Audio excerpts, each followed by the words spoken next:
உங்களுக்கு ஒரு 15 second time தரேன். அதுக்குள்ள உங்களால முடிஞ்சா இந்த ஒரு கேள்வியை சால்வ் பண்ணுங்க பார்க்கலாம். ரெடி?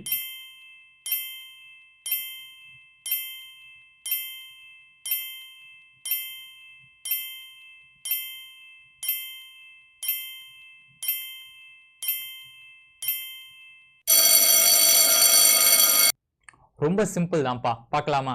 ஸோ வாங்க. 2 + 3 = 89 போட்டிருக்காங்க. அதாவது மொத நம்பரை கியூப் பண்ணியிருக்காங்க, ரெண்டாவது நம்பர் என்ன பண்ணியிருக்காங்க, ஸ்கொயர் பண்ணியிருக்காங்க. 2வை கியூப் பண்ணா 8, 3யை ஸ்கொயர் பண்ணா 9. ஸோ 89 வந்துருச்சா?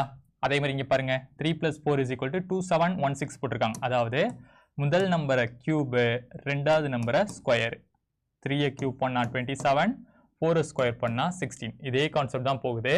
அப்படி பார்க்கும்போது இங்க என்ன இருக்கு, 1 + 2 இருக்கு. ஸோ ஃபர்ஸ்ட் நம்பரை கியூப் பண்ணியிருக்காங்க, ரெண்டாவது நம்பர் என்ன பண்ணியிருக்காங்க, ஸ்கொயர் பண்ணியிருக்காங்க. 1 கியூப் பண்ணா 1, 2 ஸ்கொயர் பண்ணா 4. அப்போ ஆன்சர் என்னது, 14 என்பதே நமக்கான சரியான விடை. இதே மாதிரி இன்னொரு கேள்வி வந்து டிஸ்பிளே பண்றேன். இந்த கேள்விக்கான ஆன்சரை கமெண்ட்ல பதிவு பண்ணுங்க. இதே போன்ற யூஸ்ஃபுல்லான வீடியோக்கு நம்மளை ஃபாலோ பண்ணிக்கோங்க. நன்றி.